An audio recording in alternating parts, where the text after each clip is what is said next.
Hey guys, Rob here with McDojoLife. I am super excited to have on today Mike the Cop, not just any cop, but the cop, one of my favorite cops. Luckily, he has not pulled me over and or arrested me yet. What's up, Mike? Not yet. That's the key word, man. I'm still an option. Yeah, I mean, you'll never find me. I'm too quick for you, man. I got I'm cardio. gonna hop out with them nunchucks, you know. Yeah, well, some cities, states, I still think they're illegal. That'd be a funny video, actually. Like if we could do a mashup. Like it doesn't matter as long as it's sunny. You know, on the like our weather matches. Like I pull you over, you hop out and just start nunchucking, like just doing your thing, and I'm just be like, yeah, I'm out of here. I don't have I'm time for down, this. dude. I'm down. Yeah, man, I'm always down to collaborate. As you know, I'm an Perfect. open book. But yeah, man, I was hoping like during the interview today, I think it'd be great for my audience to kind of get to know you a little bit. One thing I really do like about you, it's probably the reason that we probably get along, is you're a big advocate for martial arts training for police officers. Yeah, So for maybe sure. you can just give a little bit of a rundown on who you are in the grand scheme of the internet webs. Well, I went into law enforcement in 2009. So what, like 10 years of experience in that field.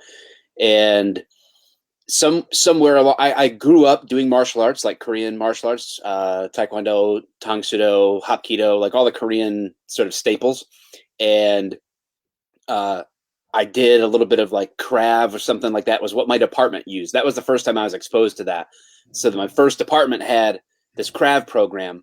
But the weird thing about it was like eye gouges and larynx destructions. And I don't know what it was. I'm like everything that you could never do as a cop, unless it was like the absolute worst possible scenario. Like this guy kidnapped your family and now is trying to kill you on a traffic stop. Now what do? Well, you gouge his eyes out and bite his nuts. I don't know. Like, and it just was like, well, this is cool, I guess, if I'm in like this particular situation and I can get away with doing anything, you know. But the reality is, it's we put our hands on people way more than we would ever use an impact weapon or certainly our firearms. Like firearms use is like the absolute most not used force in law enforcement, despite popular perception. But the every time I arrest somebody, I have to put my hands on them. So I had a friend of mine that's a fellow cop. You met him, Dave, on the podcast before, and he was always telling me, dude, you got to train jiu-jitsu. Dude, you got to get into jiu-jitsu. And I'm like, all right. So I finally did. And then it was sort of like, all right, that sealed the deal. And so I trained jiu-jitsu for, like 6.5 years maybe. But the reality is, you know, life comes and goes. But the last couple of years I've taken it really seriously. So it's a pretty regular thing for me now. It's like it's a habit. Well, I would hope so, and I've always been very curious about how that works in law enforcement. From what I can tell, it's kind of county or department by department as to how much money is allocated towards combat training. I think there's a very specific wording that's used for your combat training. I don't remember what the wording is used, but usually defensive tactics, what they call defensive tactic courses. There you go. And over the years of going from different cities and states and countries, it seems like how much and who is picked is very odd. It's random to me, right? It seems like I'll go to one city and then I'll talk to a cop over there. And I'm like, yeah, what are you guys teaching? Well, we have this professional karate guy that comes in, he teaches karate. And now I'll go to another city and I'm like, yeah, we have a jiu-jitsu guy. And then another city will be like, yeah, there's this kung fu guy. And it seems kind of random. Why do you think that the cities and states and counties do that so differently? You know, it's a great question. Different contexts, different histories. You know, you've got some departments that are super environmentally active. Like, I guess that's a terrible way to express this. They're really, really busy, right? Like, it's an urban context. They're on the go all the time. They're very hands-on. And then there's other departments that, you know, they saw a car chase once every 4 years. You know, like it's much more laid back, that type of thing. And so I think the perception, even from within the law enforcement community of who needs what kind of training and where and how, just varies. And sometimes out of ignorance, and I say that in technical sense, not a defamatory one, but out of ignorance. They don't know what they don't know. They just kind of, they do what everybody in the world does, which is just sort of like go to default mode. Oh, well, Joe here did karate growing up, and so let's just let him do it. That seems to work in the movies, So it does, man. It's wildly all over the place in the law enforcement community. Literally, it is all over the place, just like you're describing. And then you got some places that are like, there's a guy on Instagram, Blue Line Grappling. His real first name escapes me, but he's dedicated for his whole department, his whole agency. That's his job is jiu-jitsu for law enforcement. How cool would that be? Like, yeah, he just trains cops every day. They just cycle them through different training stuff. Like, that's his thing, man, is to work that curriculum. So, it's definitely all over the place. Yeah, I really wish that, I've done things here and there. I was a bouncer for a couple of years, and which sucked. Never want to do that job again because I was a door guy. No one, if you're skinny and they say they want you to work the door, just don't fucking do it to yourself. It is a nightmare.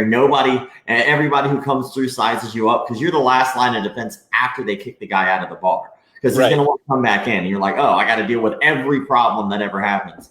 But in any case, I found it very handy to know a grappling art at that time, especially being a smaller person. You really don't want to throw hands with somebody who's bigger than you. That anybody can get a lucky shot, but you can't get a lucky submission. You can't get lucky. I guess sometimes you get lucky positioning, but lucky submissions just don't happen.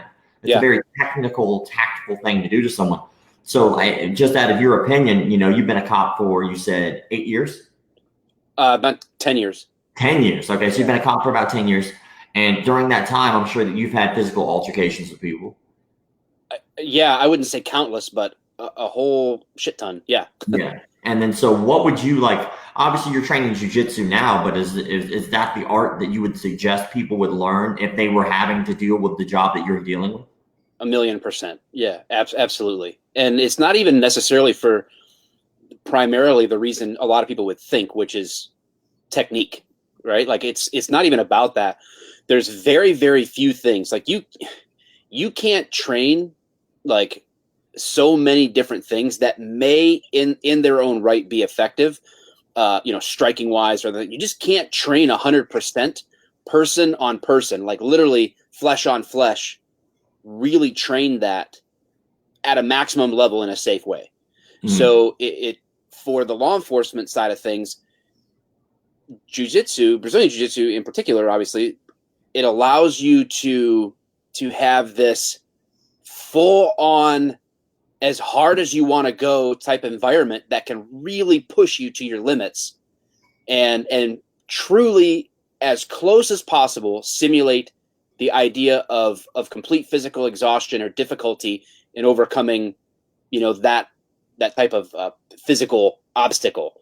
And I think that is huge in and of itself, regardless of the techniques. So techniques are almost like tertiary in this because the big thing is stress.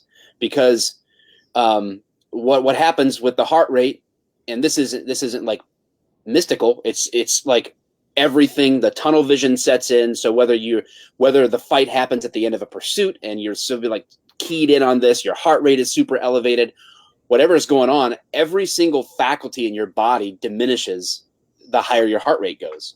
So the fine motor skills of whether it's firearms or impact weapons or, some of the techniques like the joint locks and things that cops learn will not work at a stress level that they would find themselves in, not because mechanically they won't work, but because your body will not do it under stress. So grappling like takes you down these pegs of stress, I think, to where I started finding myself in situations where we were trying to subdue a suspect or whatever with a lot calmer of a demeanor, a lot calmer of an approach because of the confidence and control of that. And I'm so used to I got guys in my academy, dude's like 290 and just smashing me. Right. But now if I kind of get in a bad position or working something as far as trying to get someone into custody, I'm not freaking out about it. my heart rate is calm because it's not unusual for me to be in that situation. That to me is the number one reason why Brazilian Jiu-Jitsu is an amazing art for the law enforcement context. You know, it's funny that you were mentioning that. You're talking about like that basically forcing stress and putting yourself in those environments to where your body gets used to it. It's not scary anymore. You know, Right. like how I like to tell like people when I'm teaching jiu-jitsu or teaching them ground tactics is, you know, like imagine somebody cuts you off in traffic and you get pissed off, like knee-jerk reaction, right? Yeah. Like that doesn't happen after you have like a 265-pound man sitting on your chest punching you in the face. Right. You're like, because at least you can go, nah, well, at least it's not that big ass dude punching me in the face. You know, or like, Right. you know, like you handle situations so much differently when you've been put in stress. For sure. And not only put in stress, but forcing yourself into stress. Like it's almost like this is going to suck, but let's do it anyway. You know, like I don't want to be choked. Like, for instance, rolling with a black belt. Yeah. The first time I ever rolled with my professor was obviously it was the first day I came into the academy. And I had been doing karate for years. I was a third-degree black belt in karate before I even walked in the door for my first jiu-jitsu class. And so I slapped hands, bumped knuckles or whatever, because at the end of the class, they were just doing sparring. It was like 10 minutes left. And we do like 2-minute rounds and we keep switching. And I wind up tapping out a white belt because I knew some basic submissions. No clue about jiu-jitsu, but just I knew what a rear naked choke was. I knew what an arm bar was. So I tapped out a white belt a couple times, and then he was like, all right, guys, switch. And then I got paired with a blue belt. Moved around. I actually tapped out the blue belt 2 times. And I was like, well, maybe this isn't the academy for me. Like, if I'm winning and I have no clue what I'm doing, that doesn't make any sense. I don't want to be here, you know? Yeah. But then he put me with another white belt who had like a humongous wrestling background, and that dude just crushed me. Like, my soul left my body. Like, I was like, okay, I think I might want to stay. And then I rolled with the instructor, and he tapped me out. I don't know. He looked bored. Maybe 20 times.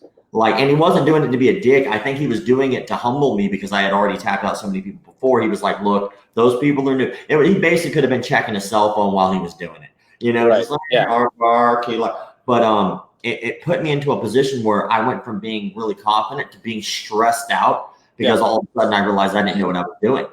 Yeah. And that experience was humbling enough to want to stay, because it's like, what happens if hypothetically somebody with better training than me in that area, even like a high school wrestler, got a hold of me? I would not know what to do. Yeah. And it just scared me to see so many law enforcement, even guys who come into the gym, you know, who have been cops for several years and have had no training. Yeah. And it makes you wonder, what would happen if the standards were different in law enforcement? What would happen if it was mandatory? You had to take X amount of classes in jiu-jitsu, judo, wrestling, some type of art. Yep. I would suggest a grappling art, but I'm not a cop. I think it would really change the dynamic of how I think police officers are viewed in general. I really do. Absolutely would. I think it has to change at a training, at an academy level. I think it really has to start there, or at least it would be the most advantageous, because what happens at the academy, it's stereotypical in the terms of just like a boot camp or whatever else. Like, they tear you down, right? And strip you of your ego, everything you think you know, and they build you back up. And what they're doing is they're trying to give you a mindset. They're trying to build you up with a mindset. Like, we had times in our PT classes, you physically can't do as many you can't do as many push-ups as they're asking you to do. Like, it was humanly impossible. It didn't matter, right? Because that wasn't the point. The point was you never ever ever quit, right? You build this mindset, and like almost like you're invincible. Fight, like the motto was like fight, win, go home, right? Like, if it comes down to it, you know, you have to be prepared for this. So you build this mentality, which I think is good in a lot of ways. And it's almost like a false sense of security in another, though, if you don't give the skills along with the mindset. And that's where the failure is, because what happens is there's an ego issue. And I don't say that, again, like when I say ignorance or ego, I'm not talking about it necessarily in like, I think this guy's an arrogant asshole kind of a thing. Yeah. But there's an ego thing going on with cops that is necessary for them to survive and do effective work. But when, like, I've had buddies of mine, man, they go to the gym and, they do their bench press and they feel accomplished and whatever. They're staying in shape, which I give them credit for.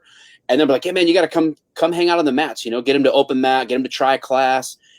And all of a sudden, this skinny white 150-pound, or in the case of my professor, 137-pound Brazilian dude that's about 5'7", and he's going to make you feel like a child.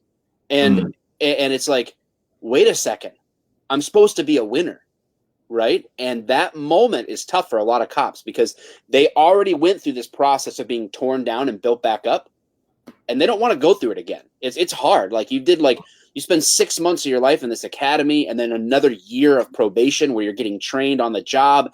And so by the time you've gone to college, you've gone to the academy, you've gone through probationary period, you've put a lot of time into getting where you're at.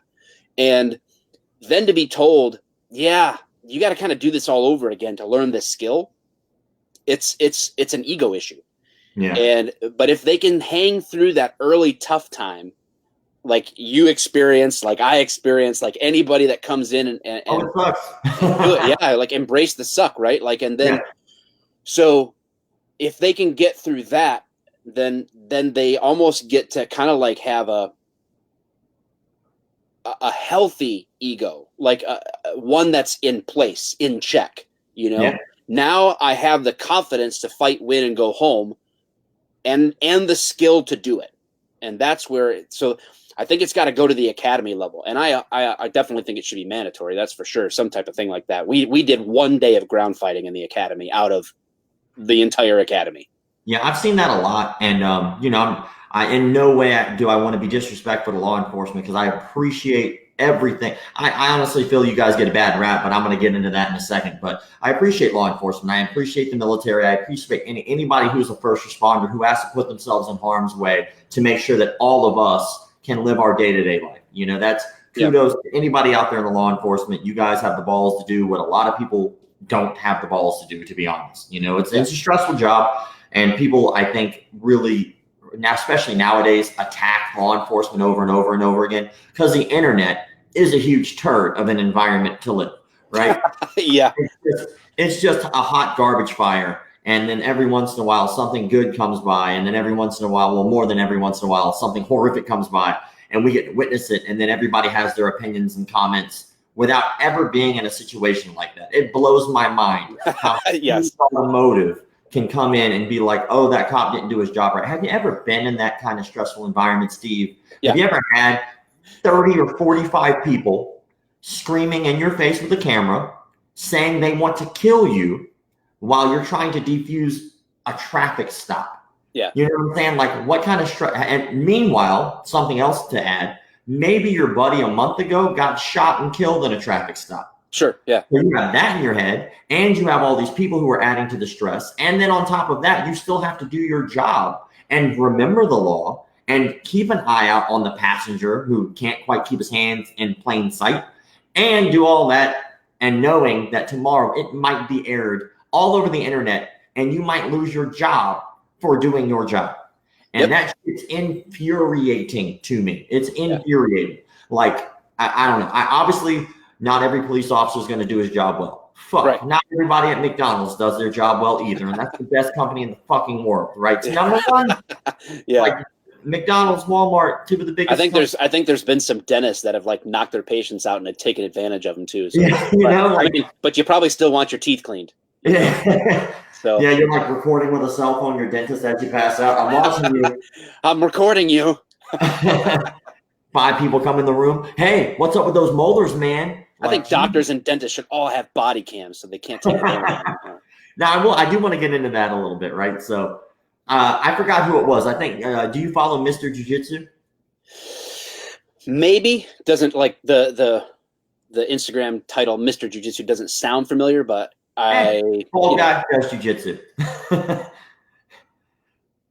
But anyway, he posted this video the other day, right? You may have seen it. I'm sure you have.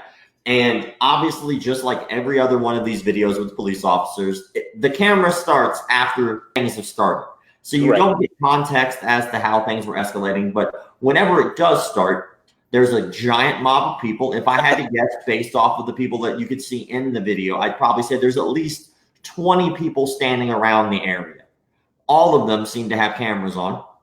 And the one person who's holding the camera, of course, is screaming at the cop, literally saying the words, "I'll kill you," which can't help add to the stress level. There's 2 police officers who are already on scene. One police officer is the smaller of the 2, and he's on his back. There's another gentleman who is on top of him. And as the video is starting, you can tell that he is trying to assault the police officer. Now, I don't know what brought it to that. I don't know how it got escalated to that. I don't know anything up to that point, just that this gentleman is on top of another police officer. Now, also, the second police officer is behind that gentleman who is attacking the police officer on bottom.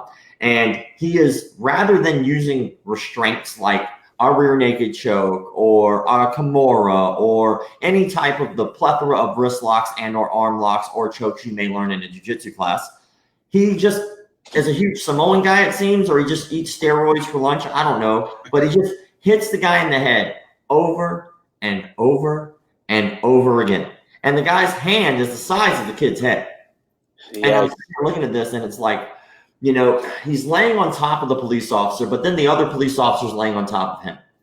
And you're looking at the situation going, well, it's very difficult for this gentleman to get up, even if he wasn't under another police or on top of another police officer, because this giant man who outweighs you a lot. So I guess the real question is like, when it comes to force and training, if you were trained, you would know I don't need to punch you in the head. I can just choke you, or I could pull you off, or I could use one of many techniques, right? Yep. But without those things in place, what is and what is not necessary force for the situation? Like, I'm just curious. Absolutely. Well, every state will have some type of use of force continuum, matrix, sometimes they call them.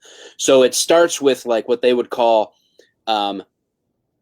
passive resistance. That's like, you know, someone says, "Hey, it's time," you know, you've been a bouncer, so, "Hey, it's time to leave." No, I'm not going anywhere. They're not aggressing you, but they're also not doing what you said that they have to do, you know? So like, you know, they're just sitting there, you know, or they're just standing there. "Okay, turn around, man, put your hands behind your back." No. Like, oh, okay. So that's where the use of force begins, you know, where they're resisting you, but it's passive. And then there's active resistance, which is obviously like, I put hands on you, and now you're not trying to hurt me. You're trying to get away from me. You're trying to elude my actions. So that would be active resistance. Now, curious, with passive resistance, that's not illegal. Well, yes, it is, because if I'm giving a lawful order, right? Okay. Like, let's say like, "Hey, step out of the car," for just as an example. And no. Okay. So now you just have a problem. If my order for you to get out of the car, which is Supreme Court ruling, I can do that on a traffic stop. If that order is legal, well, then you're saying no now has made you resisting or obstructing or something. So that old BS, the thing that's been, because everybody's a paralegal online, right? So that old BS thing where they hold up the sign like, "It's illegal for you to tell me to get out of my car." All that's just a little bit. No, that is definitely not true. When a police officer is conducting a traffic stop or any lawful contact, okay, where they're making contact with you and there's reason to do it. When that happens, when it's connected to a vehicle, certainly they can tell you to get out and they can tell you to get in. They have control of that traffic stop in that sense. So like, if I felt more comfortable with you in the car, I could tell you, "Go ahead and get back in your car." Like, maybe I stopped you and you get out of the car. People do that sometimes. Like, it's not a good idea, but they do. They get out. Like, "Hey, can you get back in the car for me?" "No, I'm standing out here." "No, get back in the car, please." You know, like, so that the highest court in the land has ultimately looked at this a couple different times from different angles and basically said, yes, the inherent danger of traffic stop, we have to give the leeway to officers to be able to control the movement of all of the passengers of that vehicle. Okay. Okay. Well, I was just, like I'm just asking questions for my own personal use as Yeah, yeah, well. for sure. Like 'cause whenever I get stopped, I take my keys out of the ignition, I put them right on my dashboard, and I put my hands at 10 and 2. Yeah, And no, I talk to, that's great. I mean, that's above and beyond. Believe me, it's definitely above and beyond. So yeah. like I've had cops who pulled me over who were having bad days, right? And which I have to tell you about a few of my traffic stops after this because, anyway. But in any case, so the use of force thing. So then it would go from active resistance to active aggression, right? So there's that switch to where now they're not just not trying to go to jail or whatever. They are now aggressing me. Now they're striking me. They're taking me down. They're pushing me. So that then opens up the door to what are my use of force options. And so the way that the law basically goes, and again, this is always colored in by state law variations and use of force policies and procedures at an individual department. So what may go at one department may not go in another. So these are very general concepts, but there's what's called the +1 theory. So I am allowed to use one level of force higher than what is being used to aggress me, if that makes sense. So let's say if you push, if you punch you have the right to pull out your nightstick. Correct. Okay. Yes. Or pepper spray or taser or whatever. Correct. So you aggressing me, then I can move to an impact weapon now. Like so the responses go along the other side. So active aggression. So like again, active resistance, it might be soft. This is what it is for us, I think, is like soft, empty hands. So I can't strike you. Very limited, maybe like a peroneal knee strike or something like that. There would be very limited things that I would be allowed to do technique wise or type of technique wise at different levels. So to get more detailed than that would mean diving into how things are different in every single department. So there's no one answer to that question, because like I've worked at different departments, and at one, in order to tase you, you would have had I would have to have active aggression, in one point. Another department I worked for 5 years, if you were passively resisting, I could tase you. If I said, "Sir, go ahead and I'm going to place you under arrest. Turn around, put your hands behind your back," and you said like, "F you, man," I just tase you right there. that was allowable, by policy. So like it all is sort of like different, and I wouldn't get in trouble in the courts for that, but I could get disciplined at work for that if I, depending on what the policy is. So there's general principles to the levels of force, but it does vary from place to place. But that's got to be terrifying as a police officer, to always be having to walk on eggshells when it comes to your level of force and your life. Because how bad would that suck for you to be a new transfer to a new department, your first day on whatever job, let's say traffic stops, just because we're talking about traffic stops, and your first day at the new department, you just got transferred here, you're doing a traffic stop. And this, obviously, I don't know all the policies, so this is all hypothetical, but you're new. And then so you walk up, and all of a sudden you have to make a decision whether or not you're going to have to use more force. That's a lot to think about in a small amount of time. You know what I'm saying? Like, that just seems like a very terrifying place to be. Yep. Yeah, it's a lot of people. It's funny because a lot of people are under the impression, like cops are kind of like they failed the fire exam, and they're just kind of like low IQ wife beaters, cavemen, whatever else like that. And maybe some of them are. But there's a lot that goes into getting certified in most states at this point to be a police officer. Most are requiring degrees, and just the ability to get to an academy and pass a state legal exam and practical exams. I mean, it's they're really it's police professionals for the most part. Like you just don't get to be like, "Hey, I want to do this," and they just give you a gun and a badge. It just doesn't work that way. Yeah, I mean, that'd be cool, because I wouldn't mind being like a Barney Fife for a day. There you go. Yeah. But yeah, usually I save this kind of stuff for a lot later, but I have a feeling this is probably a good meat and potatoes kind of stuff. So we'll just go back and forth for a little while. All right. So I have a couple stories about involvements with police officers. And I'm sure that you as a police officer probably have some stories that you enjoy telling when it comes to being on the job or something that's interesting has happened to you. So I'll just kick it off and then you follow. All right. So, and also help me understand how this happened, by the way. So I was in Miami, right? When I was in Miami, I was driving back and that's your first problem. Oh yeah, dude, you don't want to be in Dade County and get arrested. I can promise you that. So I'm driving back to like my hometown, but Miami's funny because they have like a 5-lane highway, so it's pretty cool. So like, but the highway, like it had like a red light right before you get onto the ramp, and I remember getting up there and I looked over and I saw somebody rev his engine, and I had this little shitty Ford. Ford, what was it? Focus. I had a Ford Focus 2-door, little sporty thing. And I remember looking at him, and for his car was so souped up and mine was stock. And I was like, let's do this. So we just haul off the line and we just start racing each other. And I had a governor on my car. So it would like, after I got to roughly about 115 miles an hour, it would slow me back down to about 105. Mm-hmm. And so it just kept doing that. And I was like, okay, that probably is not good for my car. Well, two things I had not noticed on this race, which quite obviously was dumb on my part to do to begin with. One, the guy who I was racing stopped racing me a long time ago. He was nowhere to be seen. I have no clue where he went, right? I had my music really, really loud because I was just enjoying that moment, right? And I looked in my rearview mirror and I noticed there was a police officer's lights on, but I could not hear the sirens because my music was too loud. And so I look over at my friend who was in the car. I was like, dude, how long has this cop been following me? He's like, I have no clue, man. I didn't even know it was there. I was like, fuck.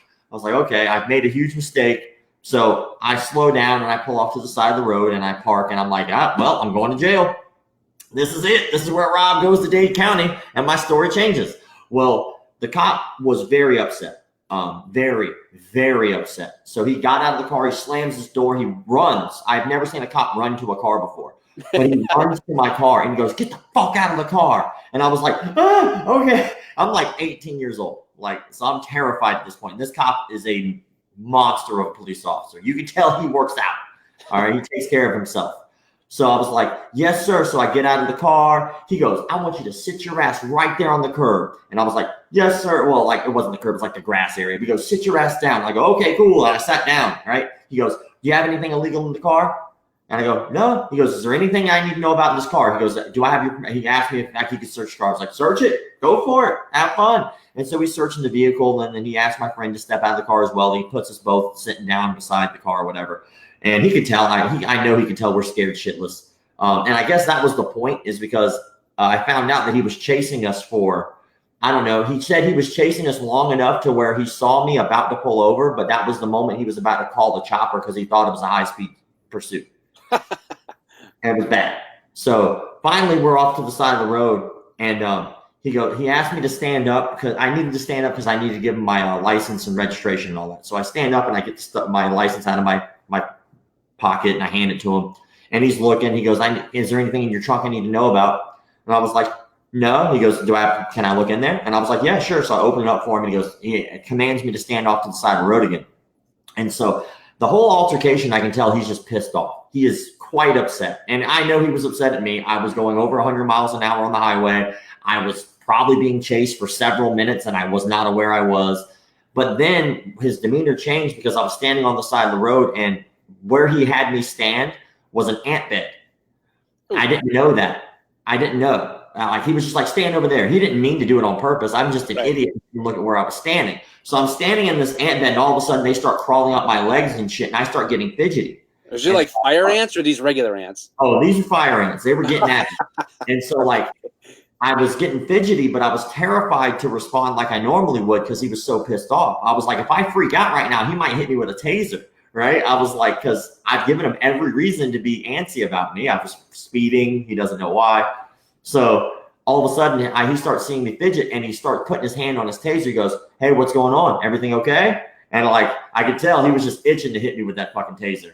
And I was like, sir, I'm standing in ants. They're eating me alive. And he just starts laughing his ass off. He laughs his ass off for like 5 minutes as I'm like freaking out on the side of the road. These things are all up my leg, all over my body. I'm taking off my fucking shirt, flipping out on the side of the road, right? And he's like almost in tears laughing at me from this ant experience, right?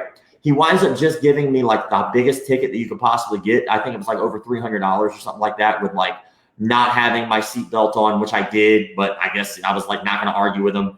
Not speeding, a couple other things, but he was like, I'm just going to give you the biggest ticket that I could possibly give you, because that was the funniest thing that's happened to me today. Right. And so what it reminds me of is like, I've seen so many like that. I could have very easily gone to jail and it would have been justified. Like I could have gone. Yeah, maybe. Yeah, like because I think I remember him saying something about reckless endangerment or something like that. But he's like that once you go over X amount like of speed past, I guess you can go to jail.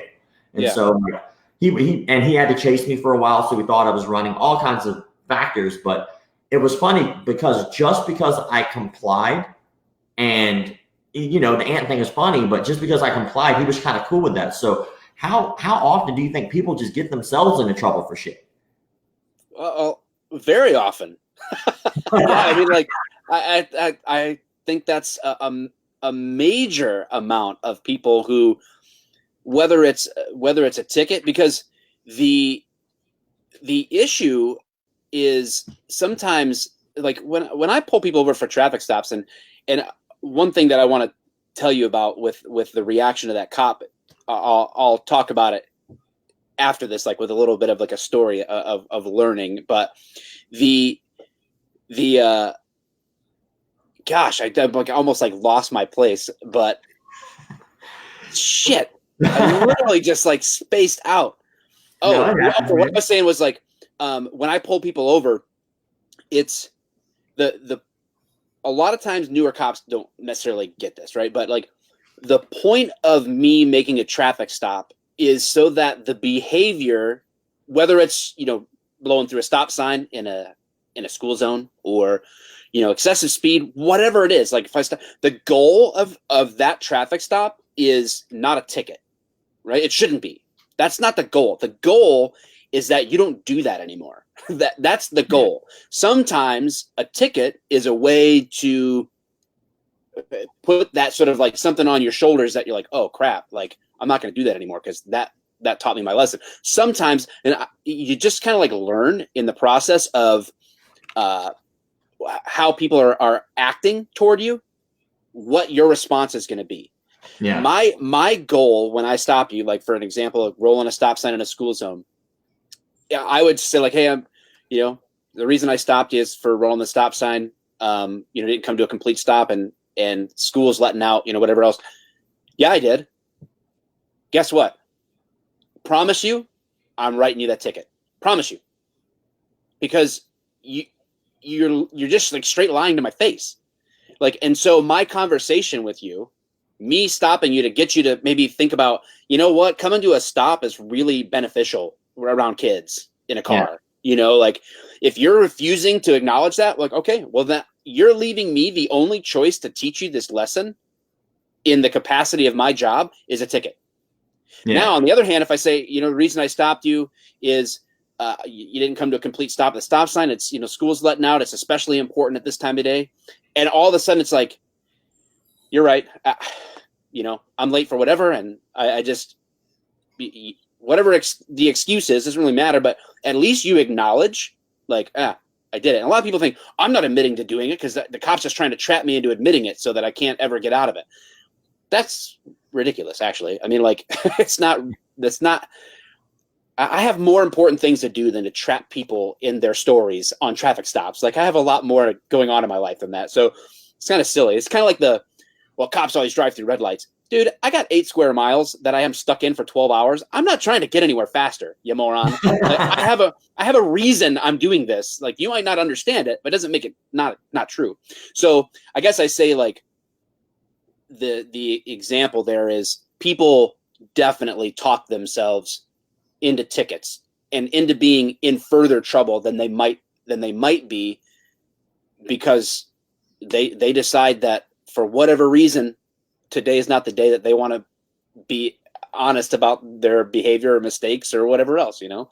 So it's it's a crazy situation. So if you get a really, really amped up cop and a really stubborn person, it can be a recipe for disaster, I guess.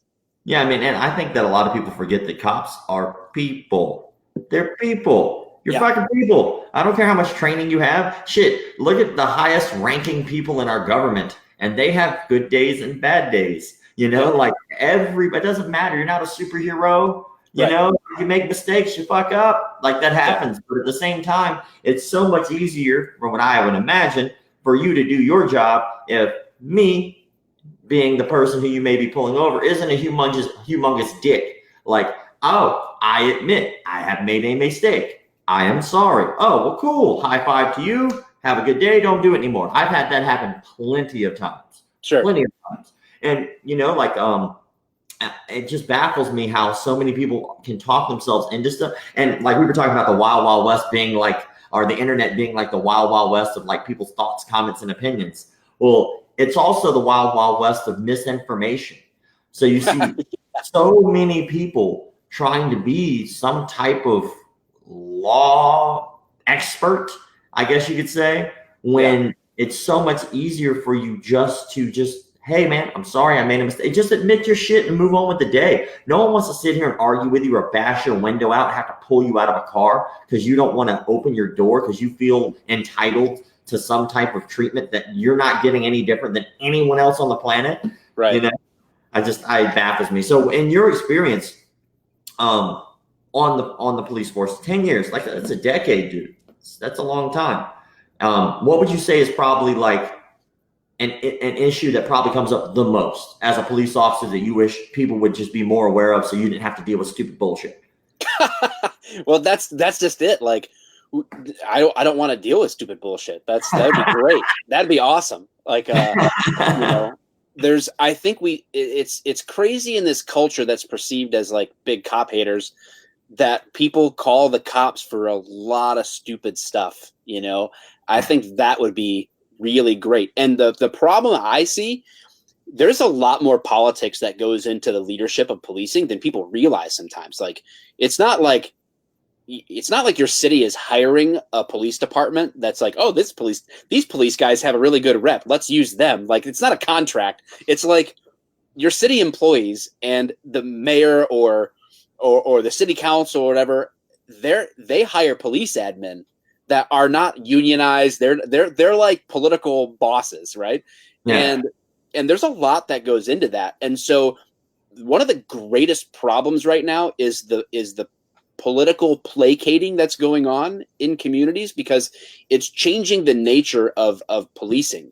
People, you know what people should depend on their cops for is when your kid's bike gets stolen, that they go freaking find it. You know what I'm saying? Like, or when your car gets broken into, that they actually follow up and investigate it. But instead, when people call and say little Johnny's 5 and won't go to school, we allow officers to be dispatched to this and to go be parents, and or whatever, or these issues where, of course, always 3 a.m. when the ex-boyfriend needs to go get his stuff out of the house, and he's calling and saying, I need, can the cops come by? Because 2 mature adults can't behave like adults.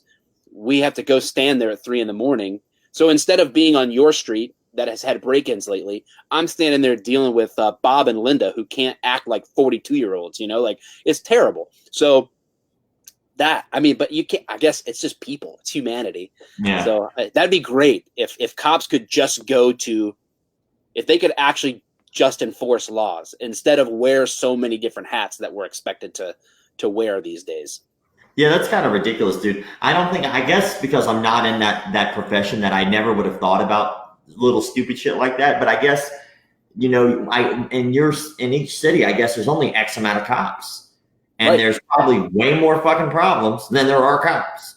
Always going to be more work to do than can be done. There's no doubt about it. Is there like a triage system where it's like, oh, this is the level of importance needs to be handled first, or something like that? Yeah, usually there'll be like some semblance of a way to prioritize calls. So like if I'm talking to the lady who got a call from the IRS and was told to go to CVS and get prepaid cards, or she would be arrested. I might be in her living room taking this really ridiculous report, and she's never getting her money back, and we're not finding these guys in Pakistan.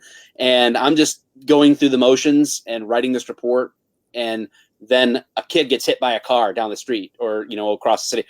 I'm going to leave there and go to the other thing or whatever, you know? So like there's definitely, and if I'm there and the paramedics show up at the kid, if someone gets stabbed, well, it's time to go to the stabbing, you know? So it's like, there are certainly priority things, and that's going to be a sliding scale depending on how busy you are. You know, there's some places, you know, around Metro Detroit where you're not going to get a cop at your house for anything that is just a report. You can either do it over the phone during business hours, or you can come into a precinct during business hours or something. No cops coming to take your fraud report at your house. It's not happening, you know, because there's too much else going on. So it just depends. But yeah, there's usually like some type of, you know, when you get dispatched, it'll be like a priority 1 call, priority 2, 3, you know, or just get to this when you can. Well, that's cool. All right. I figured there was something like that, but I didn't know if it was like first come, first serve, bitches. Like, I got to get this cat out of the tree. There's a shooting. I'm sorry. I got the cat. Like, yeah, no. Shooting. I got this. That's where like dispatch usually comes in. Like that first point of contact with people calling, you know, whether it's emergency or not emergency lines, they'll have like standard operating procedures where they allocate those things and dispatch them accordingly, hopefully. I mean, that's what they get paid for. Yeah. So, in your experience, like of the last 10 years you've been in law enforcement, like, do you have any like stories that stick out to you as maybe funny or something that people should be aware of that happened or something like that? My gosh, man. Like I have a massive Rolodex of probably all sorts of scenarios that make me laugh or freak me out or whatever else. Like, and it's usually because it's actually a hard question. Something like, what's the funniest thing? What's the scariest thing? What's the whatever the most exciting thing? That's hard because there's so many different experiences. It's usually like somebody will say something and it sort of like jogs. Oh yeah, this one time. Okay, you know, whatever happened. I have a more specific question. So, I guess what's one time, because this is a martial arts show. We talk about martial arts stuff usually, right? So, what's one scenario that you were just thankful that you had some training? Gosh. Actually that's a lot of scenarios, but there's definitely a situation where someone was trying to get my taser. So we had this interesting story. So see this jogs me. So here we go. So I worked 12-hour shifts at this department, right? So like it was 7 p.m. to 7 a.m. I worked mids for well over half my career. But so once 6 a.m. rolled around, you were trying to find like a rock to be under. Like you did not want to catch that last call that was going to keep you there till, 9, 10, 11, whatever. No thanks. Especially if you had like court at 1. It was like, oh, great. I'm not sleeping for 3 days. Just didn't want that. So dude, it was like 6:27 in the morning, and we got a call that someone had just thrown urine on a gas station attendant and took off running. We're like, oh, great. So like it wasn't a cup. They just yeah, a cup. Okay. Dude, I don't know, man. That's not even the funny thing is, like when I got that call, I didn't even think it's weird. Like, okay. Oh, yeah. You got a code for that? We got a code 1. Urine. So my partner and I were driving toward the area. I actually really hoping we didn't see this kid. And I don't want to deal with that at 6:30 in the morning. But and I tried to take a path that I thought would be likely I wouldn't find this person, whatever. But nope, as fate would have it, here's this kid walking down limping because he's only wearing one shoe. So I'm like, oh, there he is. So flip around, I hop out of the car, I'm like, hey man. And as soon as I said that, boom, he's running. He's off. And I was pissed because it was Dude, it was like a quarter-mile freaking sprint. I hated it. I hate running. I only run never. I hate it. So there better be a fucking zombie after me. Or that's about, I hate running. So I run. So it's me and my partner. He gets in the car and gets down there, and we got another guy that pulls in. And so there's three of us. To the backstory that we didn't know at the time is that he had hopped out of a car where he was being babysat because he had bought this home chemical kit and cooked up like synthetic narcotics. So he had made something at home and smoked it, and they had a babysitter because you never know what's going to happen.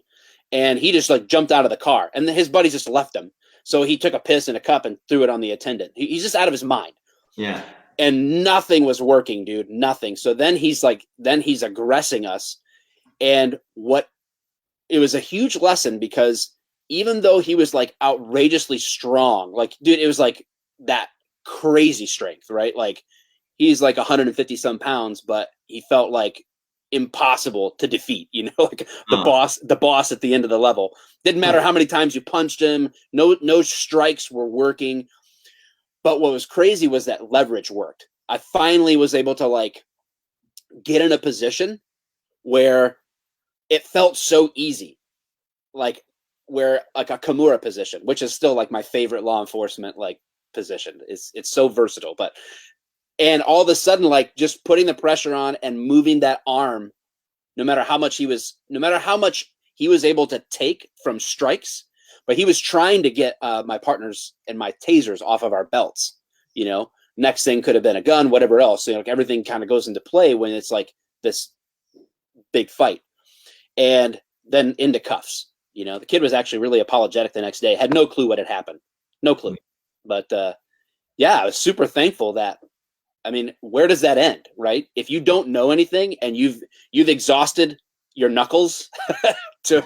Then what? If he's on top of you and trying to get your weapons, you may very well end up in a situation where deadly force is the only option, because you've just fought for 8 minutes and you're exhausted. And if he gets that gun or if he gets that taser, it's game over for you. So what are you going to do? But instead, able to pause and see pressure and positioning solve that, because no matter how crazy someone is, leverage doesn't change. You know, so it's like you've experienced that in the gym too, and that's that. I mean, like somebody can be super strong, all things being equal, right? Like, yeah, okay, if you got another purple belt and you're both relatively skilled at jiu-jitsu, strength does come into play. There's no doubt about it. But relatively speaking, I'm very confident. I'm sure you are too. That if someone that just comes in that's strong, it's just a matter of time. No, I just need time. You know, just time to get the position right. Yeah. And then I can move that. And in that situation where it literally could have gone very, very bad, especially there was three of us, that was helpful. But what if it was just me? What if I'm trying to fight this dude all myself, and now he's coming after me? Now what? If I don't have those skills, I'm screwed. Yeah, it always scares me when we have police officers that come in for their first couple classes, you know, like, and you get to roll with them. Yeah. And then you start rolling with them, you're like, someone needs to practice more, because like I may need you to get a crackhead off me later on down the road, and if you don't know what you're doing, like that would be very detrimental to everybody in the situation.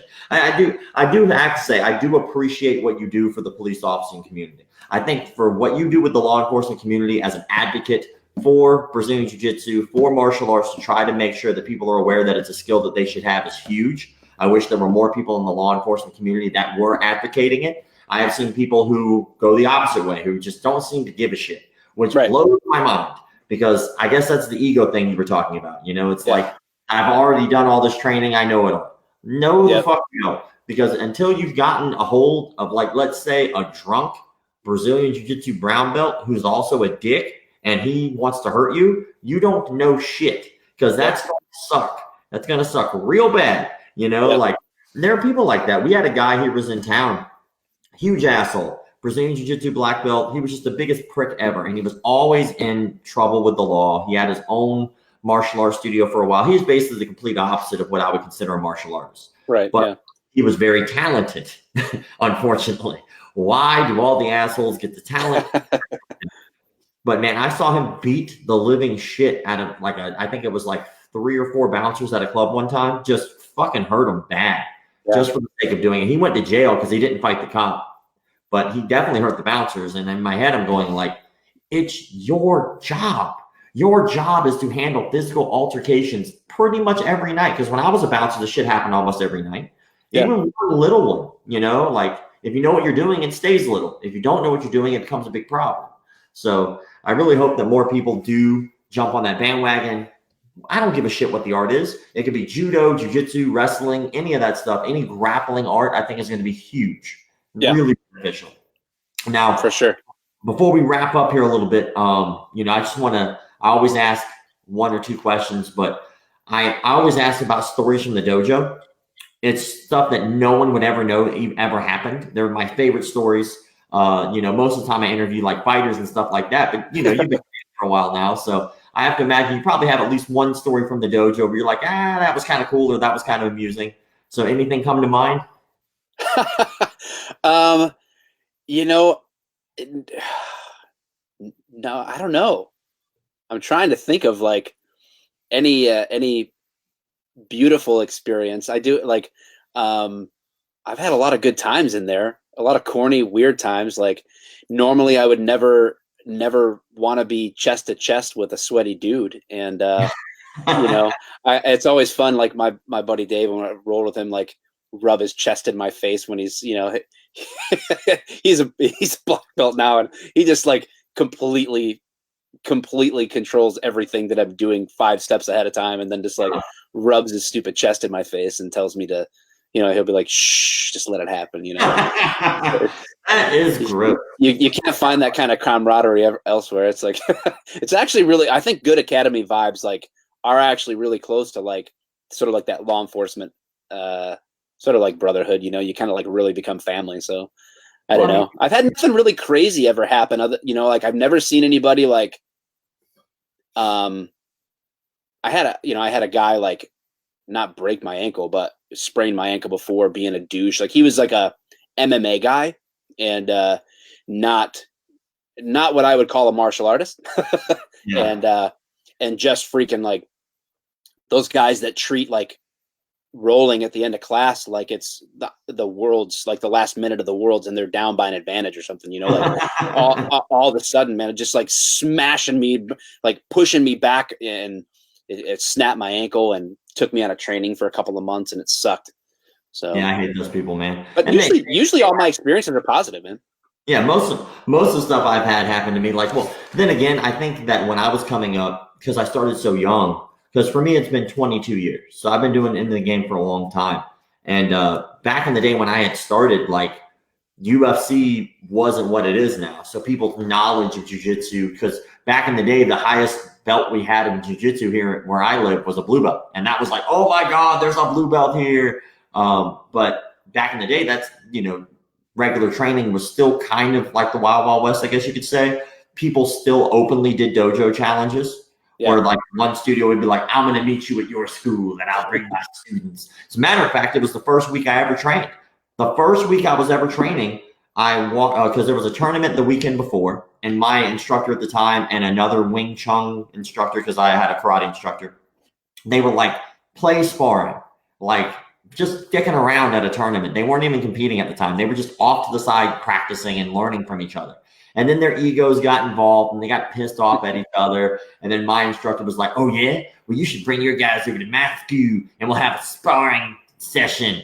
And then he was like, deal. And so like they brought him over to the studio, and here I am. I'm 12 years old.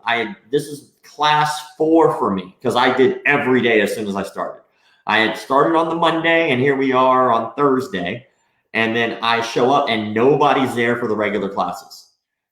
I didn't know anything about what was going on. So I like show up and like it's just adults, and it like you know something's weird. People are wrapping hands. I had never seen people wrap hands, and I was were they dipping it in the glass like kickboxer? Oh, there was testosterone. There was oozing, right? like everybody's looking all mean and serious and stretching, and everybody's being real quiet. Music's up really, really loud. And I was like, hey guys, is there a class today or what's going on? And so I sit down and they were like, there's no class today. Just have a seat. I was like, cool, I'll just sit over here then. And then this entire other studio comes in, right? Got quiet as shit, right? And then all of a sudden, like they're wrapping hands and they're getting warm. And then like one by one, they just started touching gloves and pairing off with each other. And they just start beating the shit out of each other. And this is like my 4th class ever. I'm just looking around like this is not why I'm Well, yeah, like back in the day, it used to be like that. That kind of stuff happened often. You know, you'd have to, people would come in and challenge studios all the time. It rarely happens now. But it's always interesting just to see other people. Or you always have the random homeless dude. That happens still, you know. Homeless dude comes in, hey guys, I want to train. Like usually it's like, no. Like, but sometimes they'll be like, oh, I'm training and you ain't making me leave. It's like, oh, well, I guess they're going to have to beat the shit out of you now. Just sign this waiver. So, oh yeah, let's train here. Yeah, sign here. Yeah, just make sure you don't get any blood on us. You have stuff, we know. But yeah, man, like every studio handles stuff differently, and I just find it fascinating. But that's cool. I'm glad you have a really good experience, and I do agree about the camaraderie. I think that it's very important that the community is solid, and then when you go to a place that you're comfortable. And I hate a word. You might know it. It's called creonche. I've heard that. What is it? I don't know. It's a Brazilian thing. It's basically means traitor. And so they'll call people who like basically like, let's say I'm at your academy, I'm not comfortable there for whatever reason, and I move to another academy. Oh yeah, okay. Yeah. He's creonche, he traitor, right? It's like, no, maybe your service sucks and you just want to go somewhere else, like you know. So well, I'll let you know if I leave my current academy. This is my first Brazilian instructor, so maybe he'll call me that if I ever leave. I don't know.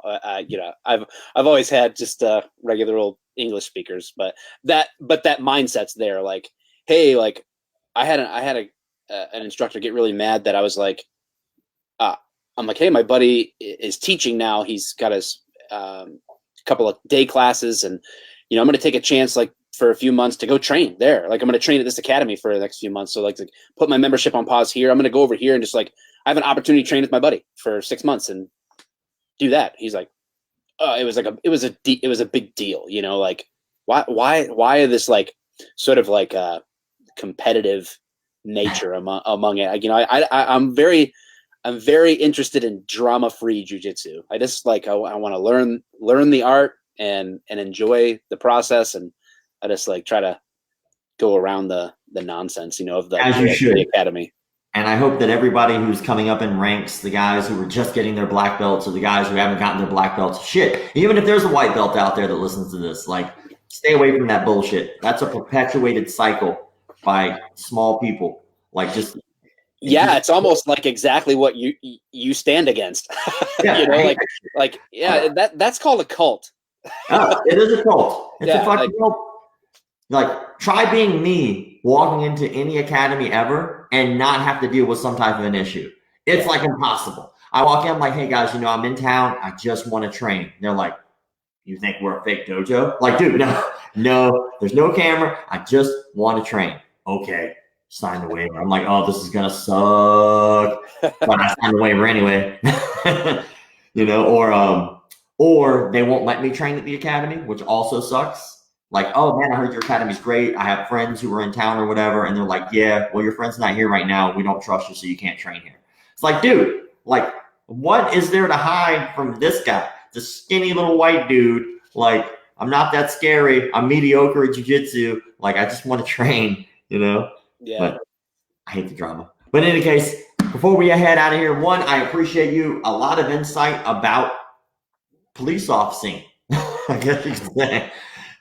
I made up the word. They're just words. They don't control us. Exactly. But a lot of insight, and I really appreciate that. I think that's cool. Good for people to hear. Plug yourself. Where can people find out about you and all the things that you do, and also your funny skits? Because I love your stuff. I love your original stuff. Thanks, man. I mean, pretty much if you look up Mike the Cop, it's probably going to end up with me, it might end up with the crooked New York cop, that a Netflix documentary. It's called The 7-5, I think. And he's also Mike the Cop, a crooked cop from New York City in the 80s. Different cop. So different cop, but it's on Facebook it's Real Mike the Cop. On Instagram it's Mike_the Cop, and Twitter I think is there too. YouTube, Mike the Cop, youtube.com/Mike. If you look up Mike the Cop, just look for this face and it'll be that guy. His name's Mike. He's a cop. Be here. But yeah, dude, I appreciate the hell out of you coming on, man. Thank you so much for your insight. Always enjoy talking with you and shooting the shit. Dude, yeah, thanks for having me. Oh yeah, dude. And thank you for having me on your show. I like that. I like that we can help each other in the community, homie. Heck yeah, man. But I guess I will catch you later, brother. And you have a fantastic day. I'll try.